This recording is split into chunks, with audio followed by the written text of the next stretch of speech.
en matière d'organisation, il y a une initiative sous forme d'un mémorandum sous le sigle RIP. Est-ce que vous pouvez nous en dire quelques mots? Bien sûr, alors le RIP, là aussi encore une fois un sigle, donc le jargon, il faut sortir de ce jargon qui rend incompréhensible ce sujet à la très grande majorité et des élus locaux et encore a fortiori de nos concitoyens. Donc les réseaux d'initiative publiques et non pas privés, comme le disait le représentant d'Orange, c'est au fond ceux qui ont pris le dossier de l'Internet à haut débit en main et qui prennent aujourd'hui celui du très haut débit.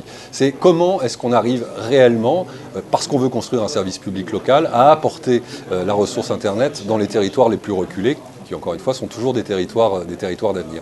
Et pour ce faire, avec les collègues d'autres réseaux d'initiative publique, on a rédigé un premier élément qui s'appelle un mémorandum pour permettre de porter à la connaissance des autorités, les parlementaires, le gouvernement, au fond, ce que nous souhaitions pour nos territoires. En tout cas, pour redire que sans les réseaux d'initiative publique, on n'aurait pas construit l'Internet à haut débit tel qu'il existe, et sans les réseaux d'initiative publique, on ne saura pas construire la fibre optique partout et pour tous.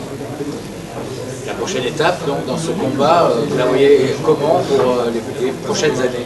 La prochaine étape, encore une fois, l'Internet, c'est aujourd'hui, c'est pas demain, il ne faut pas parler au futur. La prochaine étape, c'est très clairement faire partager à tous nos concitoyens l'enjeu de l'Internet.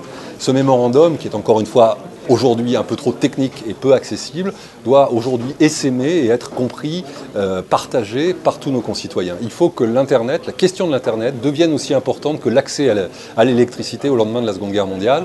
C'est un bien commun, ça doit devenir un nouveau service public qui nous reste à inventer, et ça passe par la compréhension de tous, et ça passe aussi évidemment par le développement d'usages dont on n'a aujourd'hui pas encore connaissance.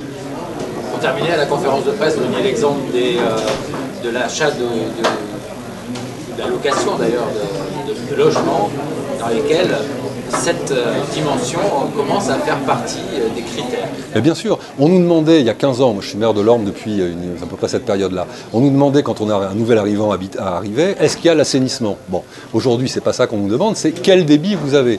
Et on sait qu'aujourd'hui des agences immobilières, alors plutôt dans les zones urbaines, sont en train de classer les logements qu'ils ont en portefeuille en fonction du débit qui y est affecté. Donc ça veut bien dire que cette affaire du débit, et donc tous les usages qu'on peut en faire, la vidéo, l'accès à la culture, la rupture de l'isolement, puisqu'avec les réseaux sociaux, on peut faire beaucoup de choses, la vidéo à la demande, eh bien tout cela, ça va devenir totalement essentiel demain, encore une fois aujourd'hui, pour tous ceux qui vivent et qui font le choix de vivre dans les campagnes et qui ont bien raison par ailleurs.